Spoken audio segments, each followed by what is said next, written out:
In a desolate wasteland, Rick gets flung several feet across the ground during a fight, seriously worrying he might kick the bucket. Just then, his mentors emerge from the smoke.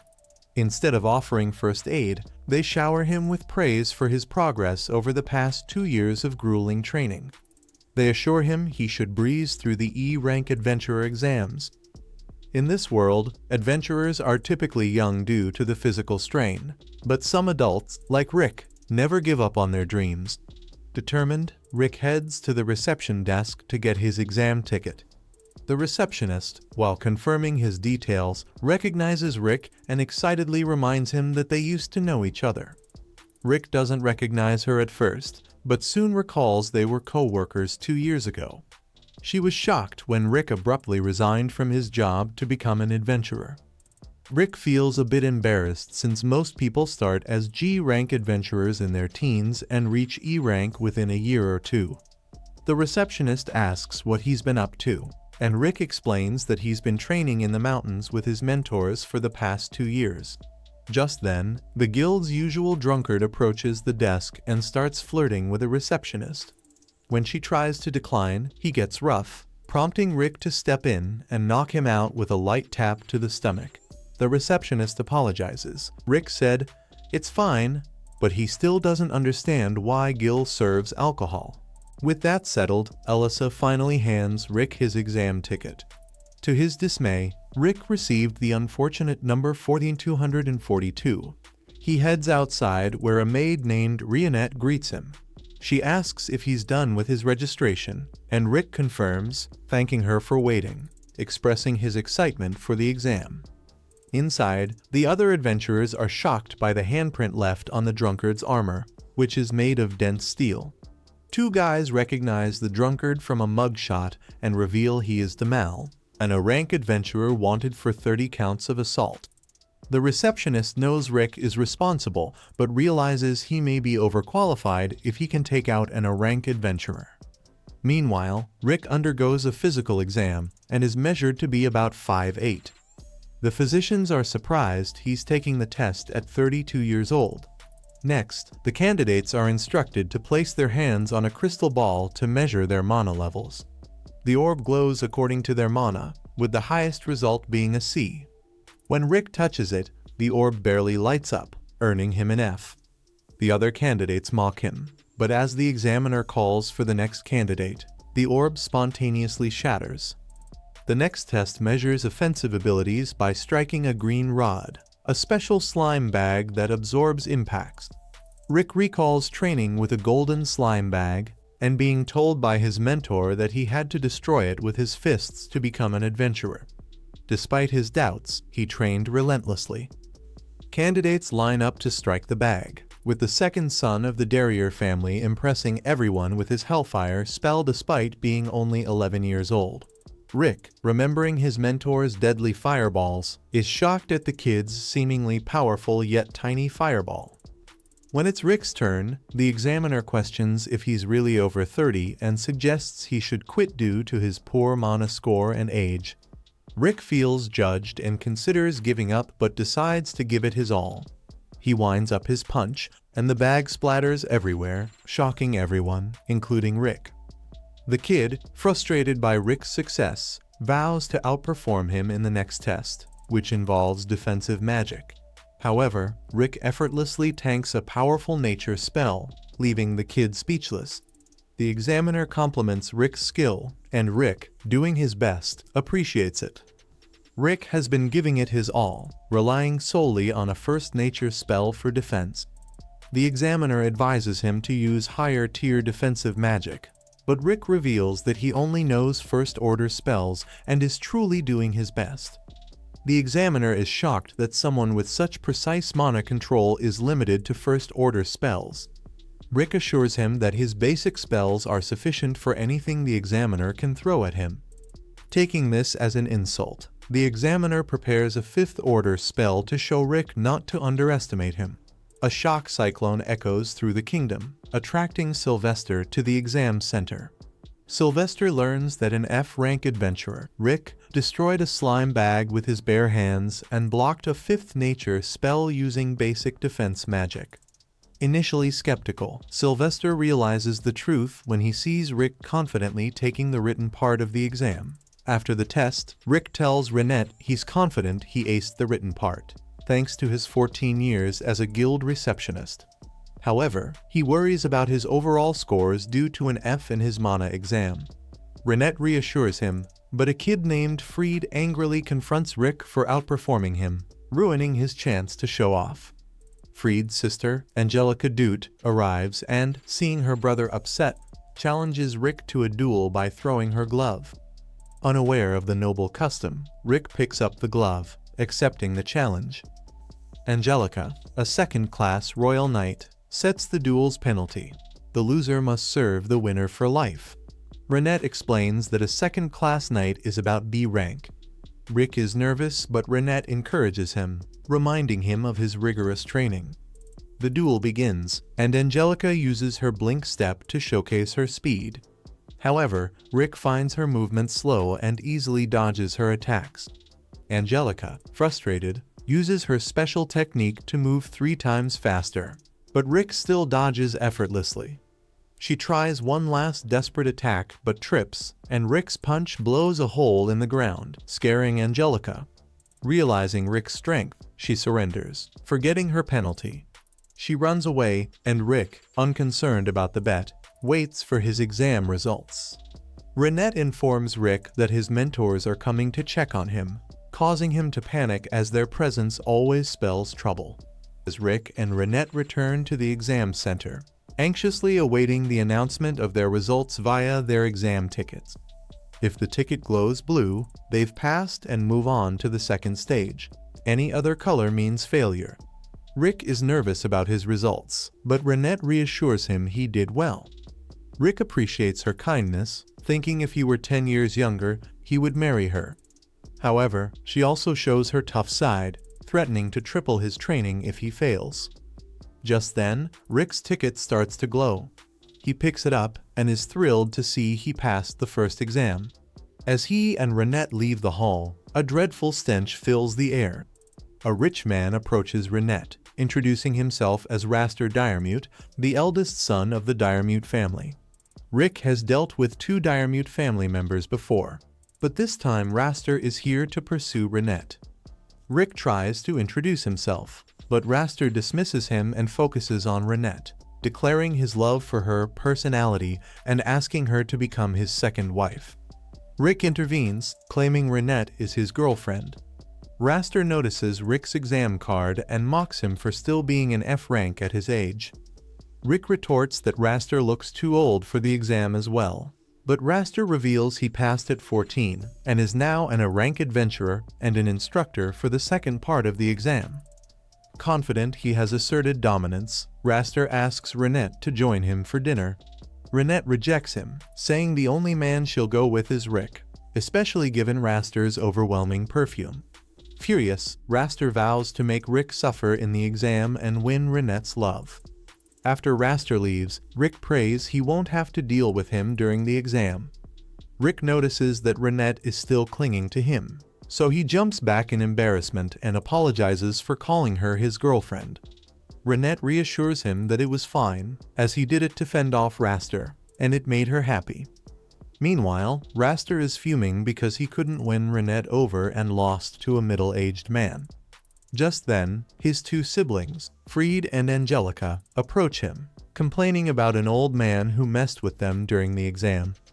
Freed mentions that the old man caused trouble, while Angelica says he beat her in a duel and wanted to make her his servant, despite her being the one who initiated the bet. Raster is outraged upon learning it was Rick who humiliated his siblings and sees an opportunity for revenge. Later, as the mock battles are about to begin, Rick is nervous. Renette advises him to hold back during the exam, but Rick doubts his own strength. He is also anxious about the possibility of Raster being in charge of his test. Just then, a man named Lynx arrives and informs Rick that he will be overseeing his exam. Rick is relieved, feeling one less thing to worry about. Lynx expresses admiration for Rick's determination to become an adventurer at his age and shares his own story of becoming a B-rank adventurer over 20 years. Inspired by Rick, Lynx is excited to test him in the mock battle, but warns he won't go easy on him. As Rick and Lynx part ways, Raster lurks nearby with a sinister plan. Soon after, Lynx mysteriously falls ill, and it is announced that Raster will be taking over Rick's exam. Rick starts to panic, and Renette suspects Raster pulled some strings to make this happen. Other examinees confirm Raster's reputation for enjoying tormenting F-rank adventurers, and Rick realizes he's in serious trouble. Raster, meanwhile, is outside tormenting another examinee, but his fun is interrupted by a message from the elite guard. Inside, Rick paces anxiously as his turn approaches. Renette encourages him, reminding him of his potential and her belief in him. A cloaked boy then offers Rick a free fortune-telling, but Renette spots a magic circle on the chair and tries to warn Rick. It's too late, as Rick is teleported away. The cloaked boy reveals himself to be Freed, gloating over his successful trap. However, Renette, furious, demands to know Rick's location. After some intimidation, Freed reveals Rick is nearby, no more than 100 meters away. Rick, having appeared near a river behind the training center, is confronted by the elite guard of the Diremute family. Realizing Raster's involvement, Rick prepares to fight but is outmatched. Suddenly, Rick's senior party members appear, scaring him more than the elite guard. They ask why he is there instead of at his exam. Rick lies, saying the elite guard was helping him train. The leader of the elite guard orders his team to attack, but the party members easily overpower them.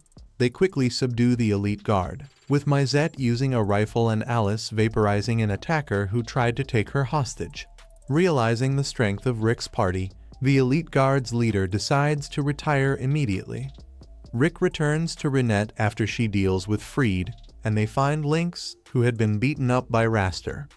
Lynx had shared his dream of building a school for children in his village, only for Raster to mock him and beat him up. Rick, now filled with determination, vows to defeat Raster.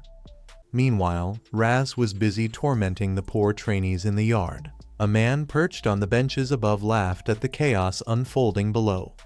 This was Adolf, a man blessed with a unique talent. He could see people's core stats, revealing their abilities in physical strength, magical strength, speed, and dexterity. With a smirk, he scanned each participant facing Raz, predicting how spectacularly they'd be obliterated. One more unlucky trainee with average stats stepped up and was immediately fried by Raz's lightning magic, sending Adolf into hysterics. Feeling nosy, Adolf checked Raz's stats, which nearly blinded him with their sheer power. Only an A-rank adventurer could have such insane magic reserves. However, when he glanced at Rick, he was in for a shock. The old man's stats were maxed out in everything but magic, and just looking at them made Adolf's eyes feel like they were being stabbed by needles. Across the stadium, Rhea spotted Alyssa and invited her to join her party. Alyssa hesitated upon seeing an orc and a demon vampire among the group, but Rhea assured her they were harmless. The orc asked Rhea what she thought about Rick's chances, and Rhea confidently predicted Rick would pass the exam without breaking a sweat. Alyssa, still unsure, pointed out that Raz was a powerful A-rank adventurer who dominated weaker trainees with his superior magic. The orc initially looked worried, but when he heard Raz's rank, he relaxed, figuring that Rick would handle it. On the battlefield, Raz taunted Rick, praising him for getting past his guards but warning him not to get cocky. Raz, a proud duke from the Northern Kingdom, was clearly not impressed by commoners or adventurers. When Rick asked why he became an adventurer, Raz smugly replied that he was a genius who simply wanted to add the title to his resume to boost his noble family's prestige. However, it was clear he saw adventurers as little more than peasants. The fight began with Raz launching an ice blast at Rick, who stood still. Raz laughed, thinking Rick was scared, and prepared to finish the fight quickly. He unleashed a powerful flame attack, but to everyone's shock, Rick emerged unscathed. Alyssa was stunned, while the orc explained that Rick trained for physical toughness, unable to grow his magic power after age 20. Rick had endured brutal training, including running through a forest with 100 kilograms ankle weights. Growing frustrated, Raz used stronger spells, including wind and lightning magic, but Rick withstood them all. Aliso learned from Rhea that Rick was as strong as an S-ranked adventurer, though he didn't realize it himself. The orc had tricked Rick during training, making him believe he was weaker than he actually was. In a last-ditch effort, Raz combined multiple elemental attacks, confident he had finally defeated Rick. However, Rick emerged unscathed and effortlessly split a giant boulder in half.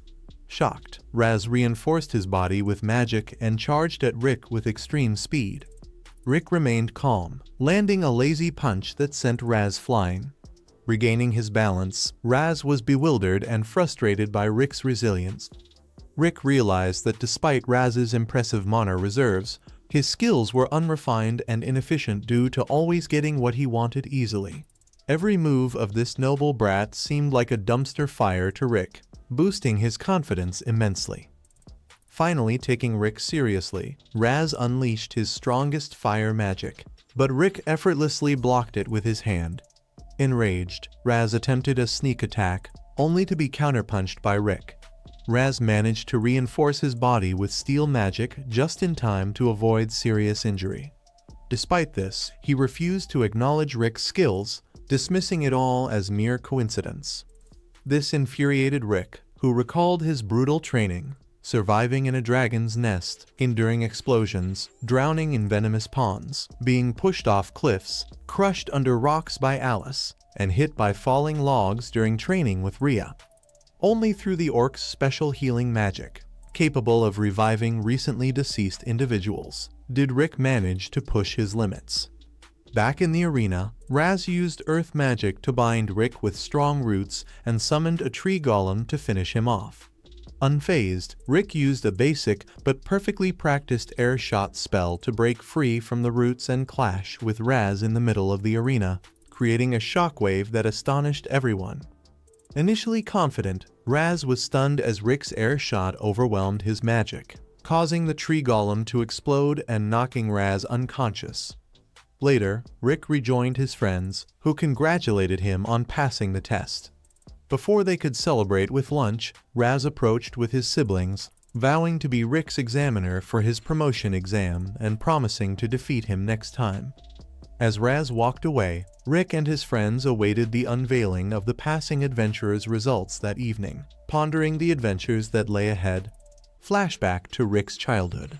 Getting lost in a book about a hero taking on the ultimate monster, Kaiser Alpi, to nab the Akashic records. The hero, of course, flopped spectacularly and left the records for future adventurers. Young Rick decided right then and there he wanted to be an adventurer. His mom, however, suggested a safer career path, while his dad bluntly told him to get a real job before throwing his life away. One day, during a routine checkup, Rick's doctor dropped a bombshell. Rick had an innate skill, a rare trait akin to Yamato, the hero from his beloved book. The catch? It would take some time to manifest. Ever the optimist, Rick was over the moon, seeing this as his golden ticket to adventuring glory. Rick eagerly shared the news with his friends, but as days turned into weeks, and then months, his innate skill remained as elusive as a unicorn. His friends, being the supportive bunch they were, suggested he pursue adventuring anyway since most adventurers didn't have innate abilities and still made decent money. But Rick's dream wasn't about the money. It was about being a hero like Yamato. Realizing he couldn't achieve that, he reluctantly decided to get a real job. His parents were thrilled with his decision. Rick spent the next few years working as a receptionist, watching adventurers live out his dream. Over time, he became jaded but accepted his life, finding solace in the company of friends and family.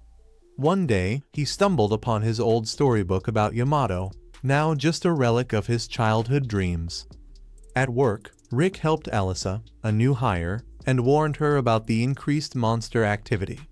One of Rick's adventurer friends proudly flaunted his new B-rank status, making Rick both happy and envious. To cope, Rick turned to his favorite pastime, drowning his sorrows in booze, wondering what could have been if he had pursued adventuring. Amid his musings, a commotion in town caught Rick's attention. A mid-rank hand troll was causing chaos, and despite his fear, Rick couldn't ignore a woman in its path.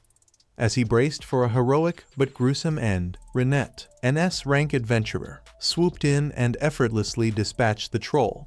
She told Rick not to worry about her safety and introduced herself. Impressed, Rick asked if she was a B-rank adventurer. Renette revealed her S-rank status, leaving Rick flabbergasted. He shared his childhood dream of adventuring and asked if it was still possible at his age.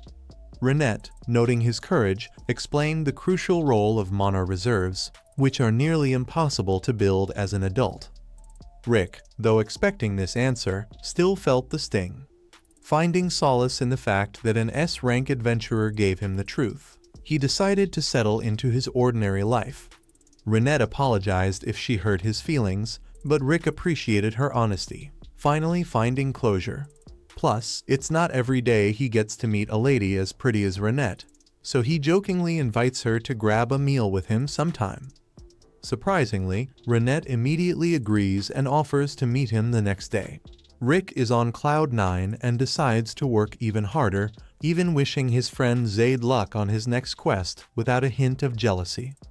By the end of the day, Rick is practically skipping to meet Renette, hoping their date might lead to something more. But just as he's about to meet her, he hears screams.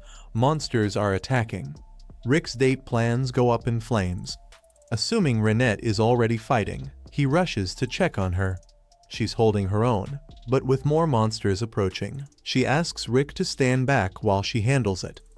Moments later, the battlefield is covered in monster chunks, and Renette looks barely warmed up. However, she suddenly collapses, haunted by traumatic flashbacks. A monster shows up as Renette has a panic attack, and Rick, unprepared to defend her, is saved at the last second by Zaid. More adventurers arrive, and Zaid explains that the guild issued an emergency quest. He tells Rick to get Renette to safety. As Rick realizes his deep-seated jealousy, Renette warns him of an imminent danger, a dragon. Rick is skeptical until a dragon flies overhead. Panic ensues as a magician breaks protocol and attacks the dragon, leading to the B-rank group being decimated. Trapped in a barrier the dragon created, Rick, feeling the fire of his long-buried dream reignite, decides to face the dragon head-on. Picking up a rock, he throws it at the dragon, motivating the other adventurers to join the futile effort. The dragon retaliates with its fiery breath, and Zaid protects everyone with his iron body skill, but they still suffer significant damage. Rick, barely alive, walks towards the dragon, determined to make his dream come true. As the dragon steps on him, his dormant innate skill awakens, allowing him to survive and push the dragon away. Overflowing with magical energy, Rick blocks the dragon's fire and counters with a punch that kills the dragon instantly. After the battle, Rick collapses and wakes up in a hospital bed a week later, in great pain. Renette informs him that he overloaded his magic circuits and should be dead. She has been waiting by his bedside to invite him to join Orichalcum Fist, a party aiming to defeat Kaiser Alpi. Moved to tears by Renette's faith in him, Rick finally feels supported in his dream of becoming an adventurer. And that brings us back to the present, where Rick has just officially passed his E-rank exam, and for the first time in his life, he can proudly say he's an adventurer, with Rick visiting Lynx in the hospital after his exam results are announced. Lynx congratulated him and excitedly asked if they were still on for drinks. Rick was pumped until Lynx mentioned visiting his home. Suddenly uneasy, Rick joked that Lynx should wear his best armor for protection. Lynx, confused but intrigued, shrugged it off and headed over. When Lynx arrived, he was shocked to discover that Rick lived in a demon lord's castle. Inside, the place was surprisingly nice, and Rick apologized for the long trek. Lynx mentioned he hadn't seen any monsters along the way, to which Rick replied that they tended to avoid the castle, though Lynx's armor was more for protection from the chaos within. As they stepped inside, Renette welcomed Lynx, and Alice came charging down the stairs, accidentally launching a massive lightning spell at him. Rick pushed Lynx out of the way, leaving a gaping hole in the wall. After scolding Alice for her magical mishap, Rick reminded her of the no magic rule indoors, although he knew she'd probably forget the moment she got bored. Rick encouraged Lynx to explore the castle while he played with Alice. Feeling overwhelmed, Lynx looked out the window and spotted Mazette working on some impressive military-grade weapons. Curious, he approached Mazette, who welcomed him and introduced him to a weapon he affectionately called Patricia. Lynx was blown away when he pulled the trigger, realizing just how powerful it was. Continuing his exploration, Lynx stumbled upon Braun's room, where he found an orc surrounded by books. Braun explained his love for reading, though he had been too busy training Rick to catch up on his collection. When Lynx expressed interest in training with Braun, the orc agreed, clearly amused by Lynx's enthusiasm. Later, Rick went looking for Lynx, hoping to grab those drinks, but Mazette informed him that Lynx had gone into the forest with Braun. Alarm bells rang in Rick's head. He knew Braun's training methods could be dangerous. Meanwhile, Lynx was precariously perched on the edge of a cliff with heavy weights tied to his ankles. As he fell, convinced he was done for, he began saying his goodbyes, but thankfully landed belly first on a boar Reinette had been eyeing for dinner. Once safe, Lynx thanked Reinette, who recognized Braun's handiwork and asked if he had pushed him off the cliff. Lynx confirmed, explaining Braun had told him to run down the cliff with weights before sending him flying. Lynx expressed how close he felt to death, and Reinette warned him that Braun was notorious for getting Rick killed during training. Eventually, Lynx was dragged back for more training. By the end of the day, he was exhausted but alive.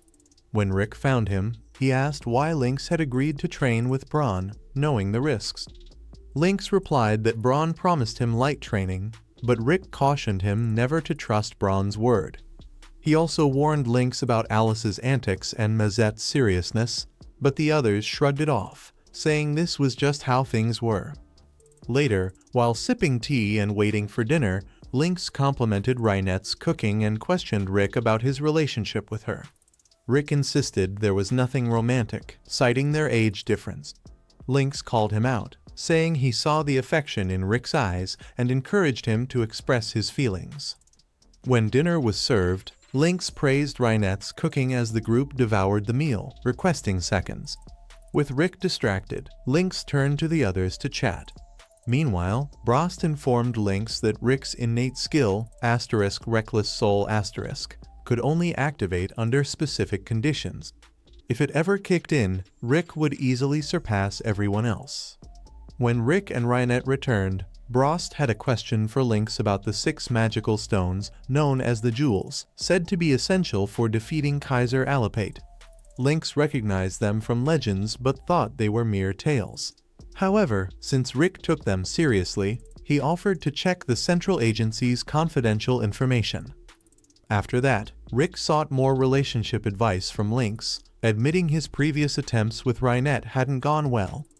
Meanwhile, at the Adventurers Guild, a girl named Rye was mopping the floors, feeling unsatisfied with her menial task. Suddenly, she overheard Rick and his team requesting a quest. Unfortunately, they needed a party of 4 with at least 2 A-rank adventurers. The guild master suggested finding a random person to join them, and Rye, eager for real adventure, was invited to fill the spot. Unfazed by the odd team makeup, Rye introduced herself and agreed to join. As they set off, Alice detected something in the air. Rye asked what they were searching for, and Rick explained they had a tip about a magic stone nearby. Rye was intrigued but warned that it could be dangerous. Confident in her abilities, she claimed she could handle any monster, despite being only F rank. Soon, Alice spotted a wyvern, precisely what they were after. Rye panicked, knowing how powerful wyverns were, but Brost simply slapped the creature away to summon reinforcements. Tired of her whining, Brost asked Rick to take Rye somewhere else.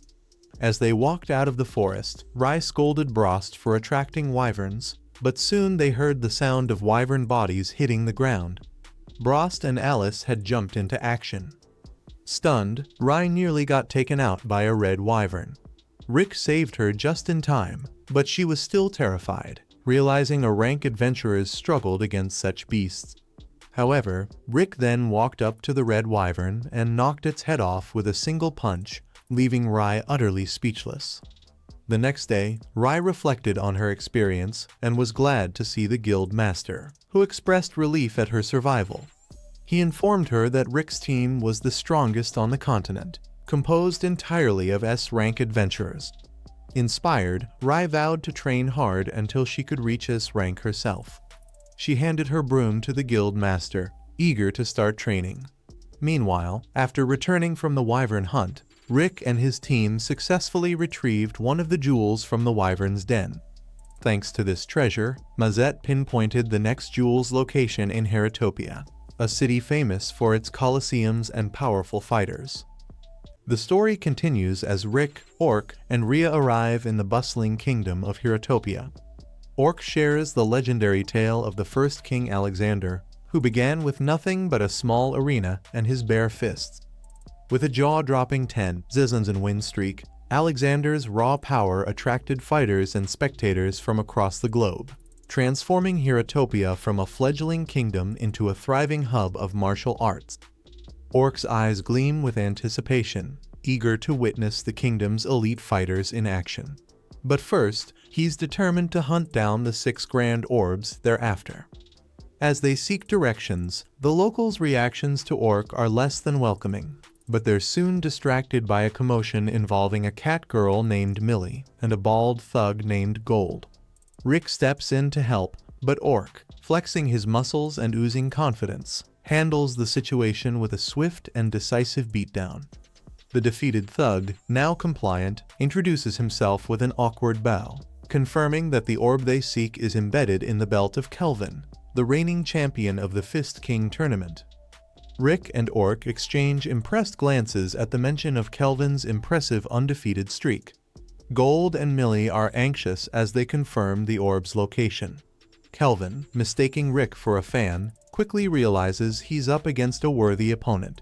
However, Kelvin's hesitation to part with his prized belt leads him to challenge Orc to the tournament. Orc accepts the challenge, opting to first conquer the East and West regional tournaments. Rick and Rhea head west while Orc sets off for the Eastern qualifiers in a lavish carriage with Gold.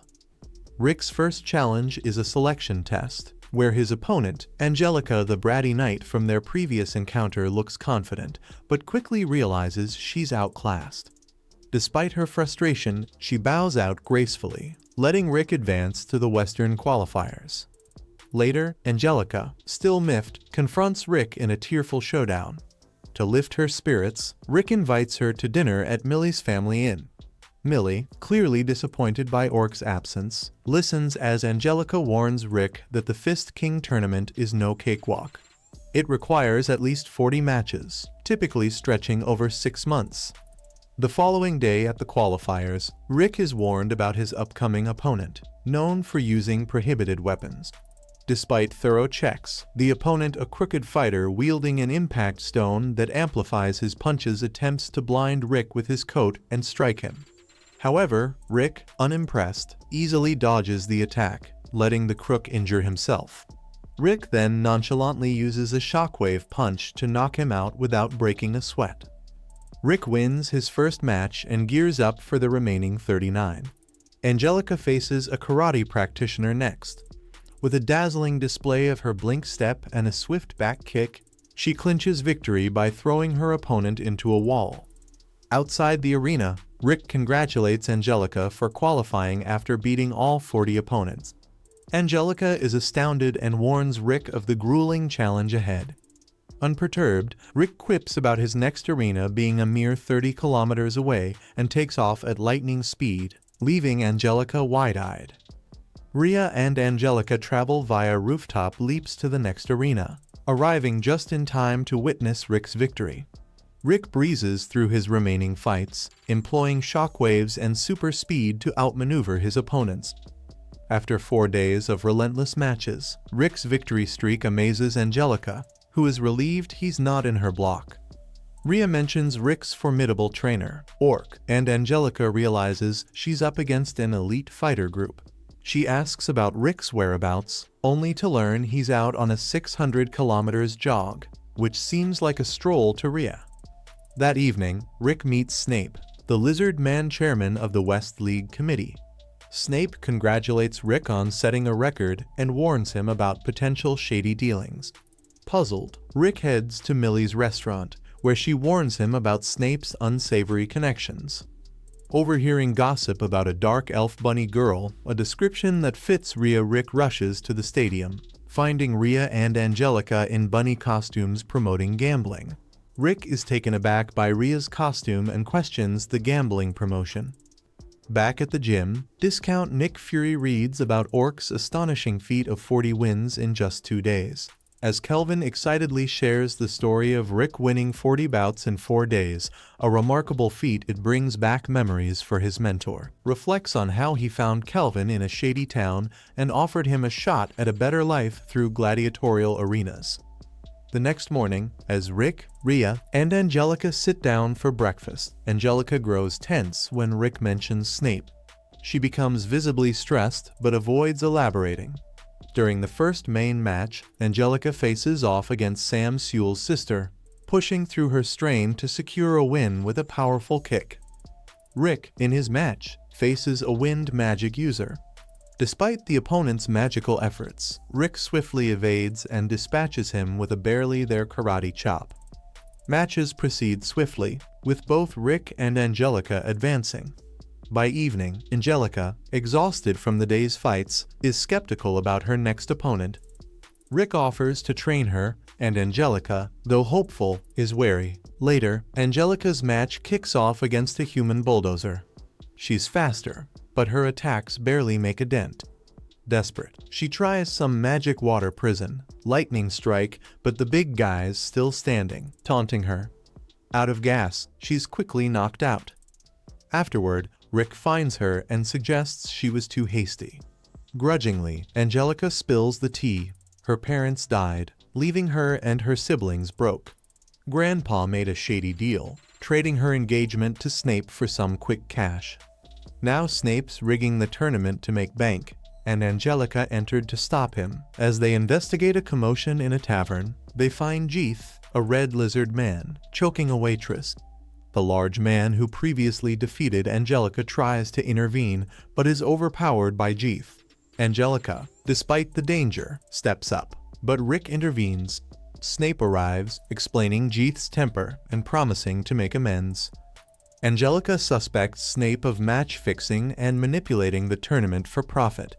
She reveals her motive to defeat Snape's fighter and expose his scheme. Rick offers to train her for the upcoming matches, leaving her with a glimmer of hope amid the mounting challenges. With Rick preparing to train Angelica, but not before warning her that this is going to be tougher than anything she's ever faced. Angelica, full of determination, tells him not to hold back, ready to prove herself in the face of whatever brutal regimen Rick has in store. Impressed by her determination, he ties weights to her hands and legs and announces they'll begin with a 30 kilometers run. When she questions the unusual method, he ignores her, telling her to use her strengthening magic if she doesn't want to die. As he takes off at full speed, dragging her behind him, Angelica is left bewildered and helpless. Rick explains that this intense training is meant to acclimate her body to rapid movement. Though she's initially panicked, Rick keeps pushing, telling her the key to success is speeding up just when it feels impossible. 6 grueling hours later, Angelica is sprawled on the ground, barely able to comprehend how she survived. Rick, unfazed, mentions that his own training involved dying 3 times on the first day. Angelica, dazed but somewhat proud, is horrified to learn that the day's training is only halfway done, with more to come after lunch. 5 days into the brutal training, Angelica has had enough.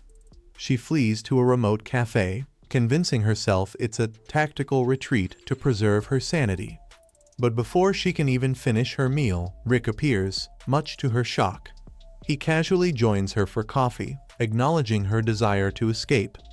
He reveals that during his own training, he ran away countless times and even died thousands of times under his mentor's watch. Despite the torment, he realized that the regret of giving up would be far worse than the pain he was enduring.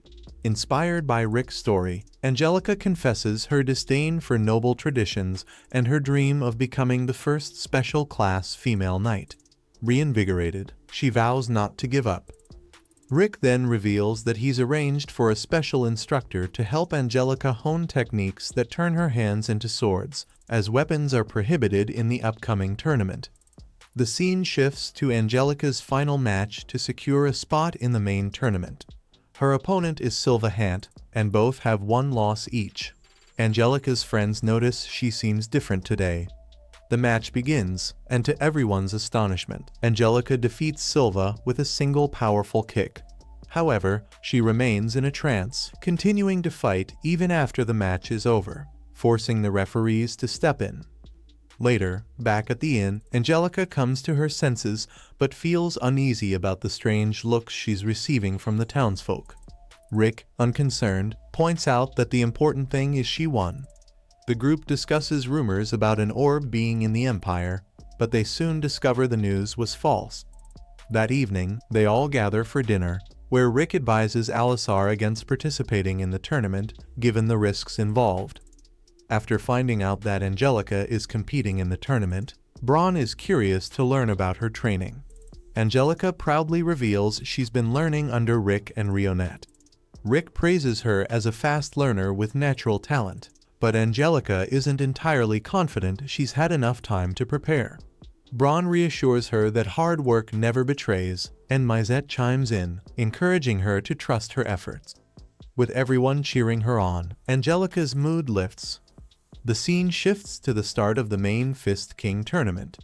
The announcer, with her usual flair, congratulates the participants and reveals that the matchups have been decided by an impartial lottery. First up, Geese vs. Herman Muller, followed by Angelica vs. Doug Heap. Rick's match is against Serena Kane, and he's relieved he would have surrendered on the spot if it were Braun. Braun himself is set to face Donnie Fisher, much to Militia's delight.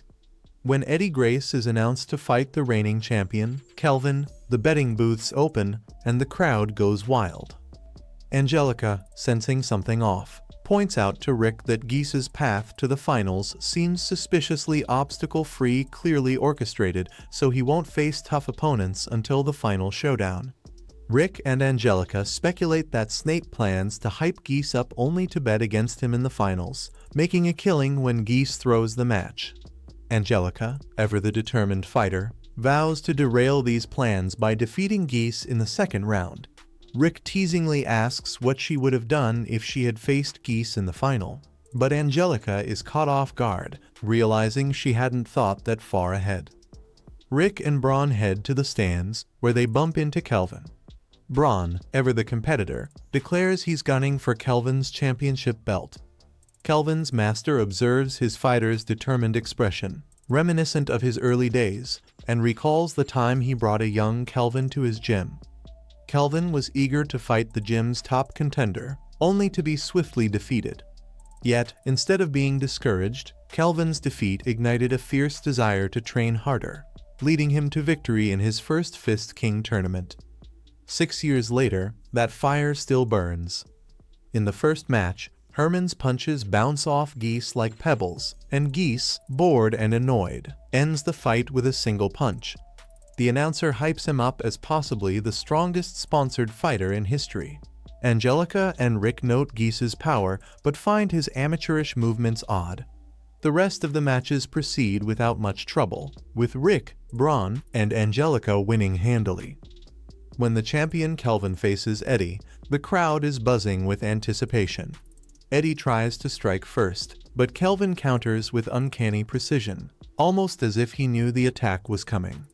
Rick is amazed, but Braun explains that Kelvin has trained his sense of smell to the point where he can detect changes in his opponent's adrenaline and electric signals, effectively predicting their next move, a technique they dub Fornt.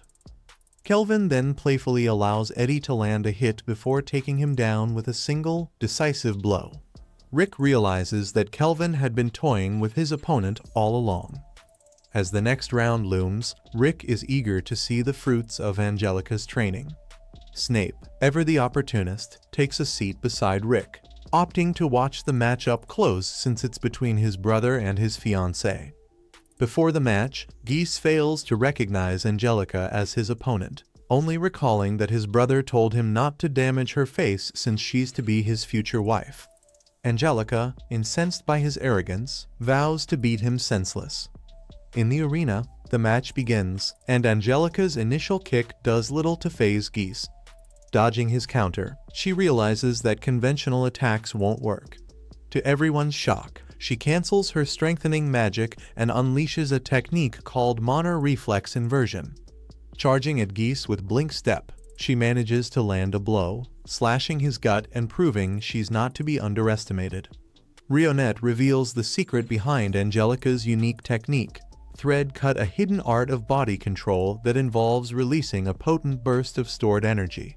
During training, Rionette wowed everyone by slicing a stone in half, leaving Angelica feeling intimidated but inspired. Fueled by determination, Angelica pushed past her insecurities and created her own spin on the move, blending magic flow with a little trick she calls reverse reflection.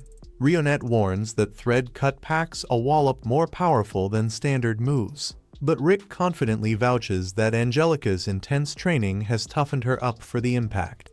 Rionette points out that nobody else could pull off Thread Cut like Angelica, especially since she fuses it with her instant step technique. Meanwhile, Angelica charges in, repeating her strategy and slicing her opponent's belly, only to stoke his fury. The reptile fighter, Jeeth, slams the ground, whipping up a dust cloud to obscure Angelica's vision before launching a sneak attack. Angelica deftly dodges, reverts to her game plan, and lands another cut on Jeeth's torso. Snape, observing from the sidelines, notes the intriguing move but remains unfazed by his fighter's wounds. Frustrated, Jeeth kicks up dust again and catches Angelica with a crushing blow that smashes her into the wall. Jeeth apologizes to Snape for getting carried away, admitting he couldn't resist the thrill of battling such an entertaining foe. Snape, used to his brother's fiery nature, doesn't intervene. Angelica, bruised but unbroken, shakes off the hit and attempts another thread cut, only to be knocked back by Jeeth's tail. As Angelica keeps pushing, Jeeth grows impatient and reveals he's mastered her instant step after watching her in action. Now running side by side with Angelica, Jeeth ambushes her with a series of brutal strikes, slamming her against the wall yet again. He mocks her efforts, calling her training a joke and ridiculing her lineage, insisting that the apple doesn't fall far from the talentless tree. Snape casually adds that while Angelica might think the fights are rigged, the real hustle is betting on his brother, an unknown wildcard nobody else gambled on, guaranteeing them a big payday.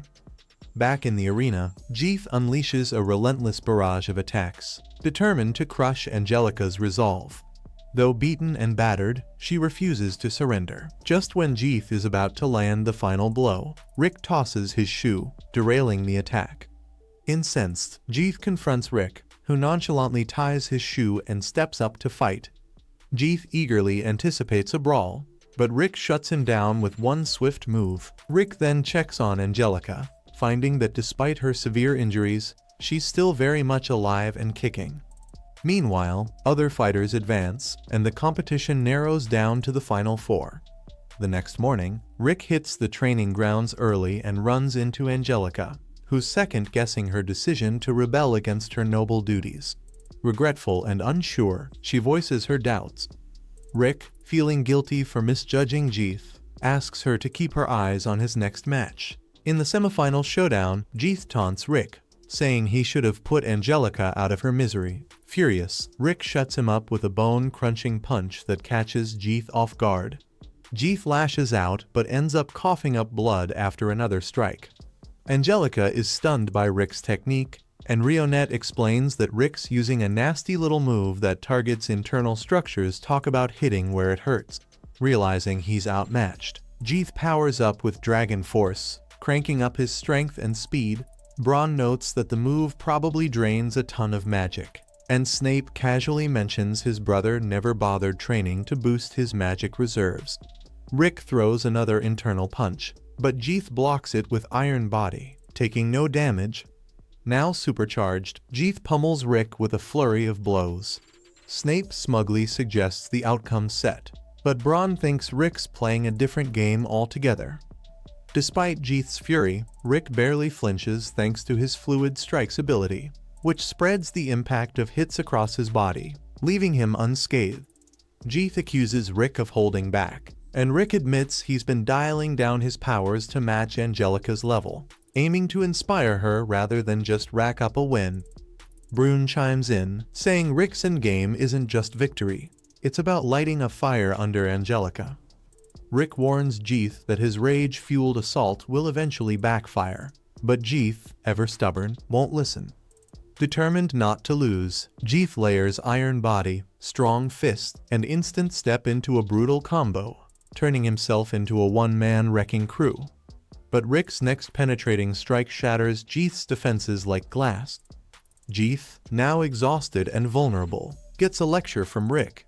He's never pushed past his comfort zone and doesn't know how to handle fatigue. Rick believes real strength is forged through sheer effort. Jeeth, fuming, throws himself back into the fight, but Rick's got his number. Rick mocks Jeeth's over-reliance on natural talent, calling him a mere level 1 prodigy. He explains that true prodigies use their raw talent as a launch pad, reaching staggering heights through relentless effort. He even drops a flex about knowing level 1000 prodigies who'd mop the floor with Jeeth. Jeeth, raging at Rick's jabs, unleashes Dragon Requiem, his ultimate power-up, rendering Rick's strikes useless. Rick admits that Angelica, at her current level, would have stood no chance against this form, but he stresses that training is crucial. Sometimes you're stuck facing opponents you just can't outrun. To hammer the point home, Rick blazes around the arena using instant step, showing Angelica what's possible if she keeps grinding. He acknowledges that talent can be unbeatable, but it takes a special brand of crazy to keep pushing the limits of hard work. Angelica gets the message loud and clear, reigniting her determination. Desperate, Jeeth kicks up a sandstorm to blind Rick. Undeterred, Rick attempts a thread cut, even though he's not entirely confident in pulling it off. When the dust settles, Jeeth is left battered and broken, signaling the end of the fight and proving Rick's point. Sheer willpower and relentless training can cut through even the toughest obstacles. Smash that subscribe button like Jeeth's overconfidence got smashed in the semifinals. Hit like if you believe hard work beats talent. And drop a comment with your favorite moment, because Rick's got more punches and pep talks lined up just for you. Don't miss the next round.